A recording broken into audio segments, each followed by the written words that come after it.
Welcome back to the channel that explores emotional journeys. In the quiet corners of my mind, memories echo, emotions linger, and my heart is empty. What a desolate place this is.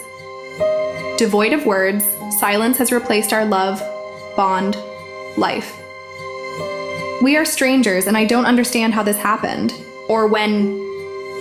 It started with subtle shifts, like the gentle turn of pages in a fading novel. Our conversations, once a lively symphony, became mere whispers, afraid to offend, upset, or alienate you. What changed? Did you change? Did I change? Let me think. We didn't change what we did, where we went, who we saw. To me, everything was the same. We just stopped talking. Buried in our phones, we replaced each other with a screen. I think I became more concerned about people I'd never met, about things that so didn't matter, that I forgot you were beside me. But I'm not the only one. The web, that vast expanse of shared human experiences, became my refuge. Threads on forums, advice columns, and heart-to-heart conversations with strangers poured into my screen like a priest's confessional. A multitude of voices, each carrying its unique tale of love's disintegration. I became obsessed with what I saw. But no one really offered a solution. At least not one I could understand. I stumbled upon stories of couples who once shared their deepest fears and dreams, only to find themselves staring at nothing. One post read, "We were so busy building a life that we forgot to build a bridge between us." As I read those words, it struck a chord within me, an unspoken truth that resonated. In the labyrinth of the web, I found stories of redemption, of couples who managed to rebuild what was broken.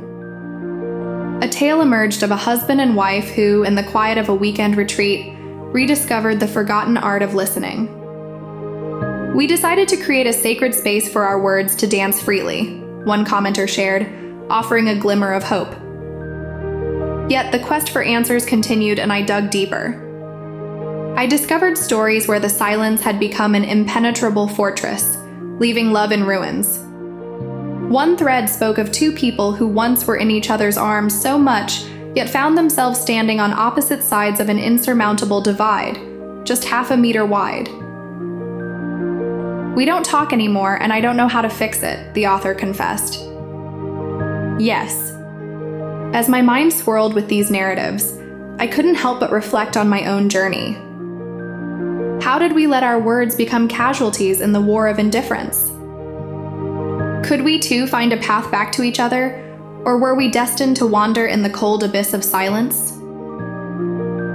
Many shared advice of leaving, finding a new partner, cheating, how to read the signs, and I started down that dangerous path. I got to the point where I could find disappointment in everything my partner did. There's almost no coming back from that. Was it me? Him? Both of us. I needed to forgive him for what he's done. But now I think about it. What has he really done? I see no sign, no proof he's done anything wrong more than me.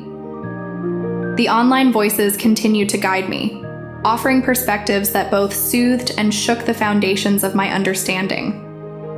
One individual shared, "Communication is a dance, and we forgot the steps. Now we must learn to dance again, even if the rhythm feels foreign." I felt a connection to these stories, a shared heartbeat in the sea of anonymity.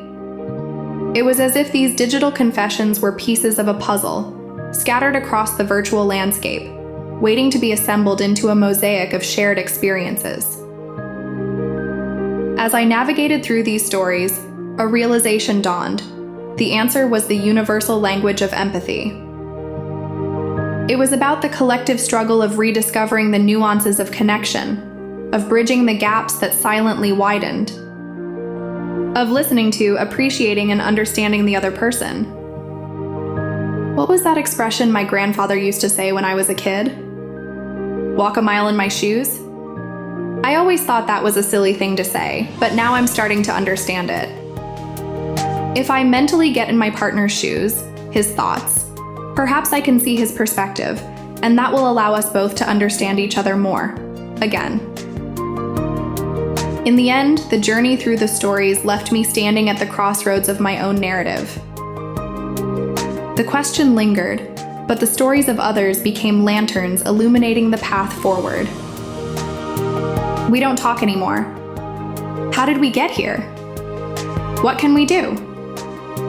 The answers whispered through the silence, inviting me to embark on the uncertain yet hopeful journey of reclaiming our lost words. How did we get here? I don't really know, but I think I can understand how to listen, open up, stop nagging, stop ignoring. Going easy on him so we can both start to repair and talk again.